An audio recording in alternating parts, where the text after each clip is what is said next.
Et si la littérature américaine avait un petit côté visionnaire? Je vous propose aujourd'hui de vous recommander 6 ouvrages qui sont bannis des écoles aux États-Unis à lire absolument. Déjà, parce que les bannir, c'est se priver d'un bout de la culture et parce que y avoir accès, c'est quand même une chance et c'est aussi une façon de comprendre notre monde. La dystopie, c'est un genre qui cartonne en ce moment puisque c'est un genre qui dépeint à merveille notre monde et la façon dont la société évolue. La dystopie, est un peu chaude aux États-Unis. Des livres dystopiques sont interdits aux États-Unis, justement puisque c'est Trump au pouvoir et que certains livres traitent justement des sujets qu'il n'aime pas. Et donc, il interdit l'accès à ces livres dans les bibliothèques, que ce soit des livres comme La Servante écarlate de Margaret Atwood, qui dépeint vraiment pour le coup une société dystopique où certaines femmes seraient considérées uniquement comme des servantes et des reproductrices, ou encore 1984 de George Orwell, qui est un chef-d'œuvre de la littérature, de la science-fiction et qui dépeint à merveille ce que nous vivons dans notre monde actuellement.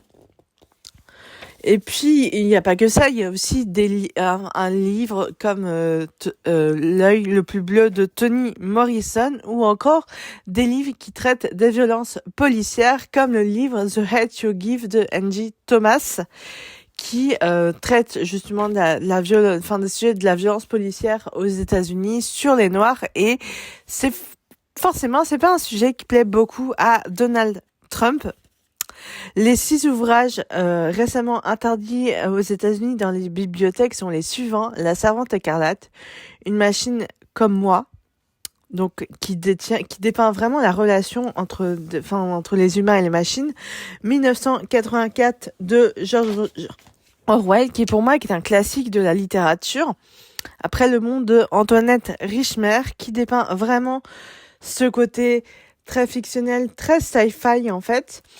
Ensuite, nous avons L'œuvre de Dieu, la part du diable de John Irving, qui raconte justement l'histoire d'un médecin qui a pour mission de faire accoucher une femme, mais la femme ne veut pas de son enfant. Alors, doit-il le faire vraiment? Puisque, s'il le fait, l'enfant sera automatiquement abandonné.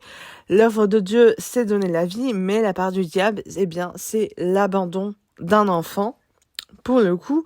Et puis on a aussi L'aveuglement de José Saramago, qui traite justement de ce côté très aveugle en fait, puisque quand un politique nous fait part de ses idées et nous endoctrine avec ça, on devient un petit peu aveugle, on n'est plus du tout vraiment éclairé par rapport à ça. En tout cas, c'est vraiment des livres que moi je recommande. Je pense personnellement qu'il faut les avoir lus au moins une fois dans sa vie, que ce soit les plus connus ou les moins connus d'ailleurs.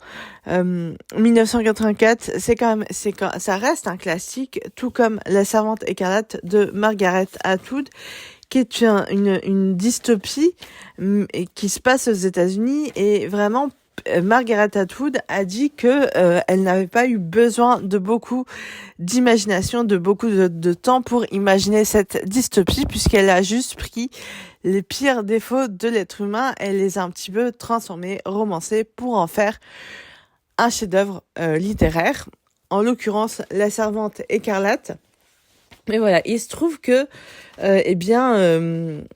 ce sont quand même des livres à lire, et après, en vrai, c'est à vous de me dire si vous en avez lu certains ou pas du tout. En tout cas, personnellement, je vous les recommande vivement. N'hésitez pas à me dire ce que vous en pensez dans les commentaires. Est-ce que vous en avez lu certains?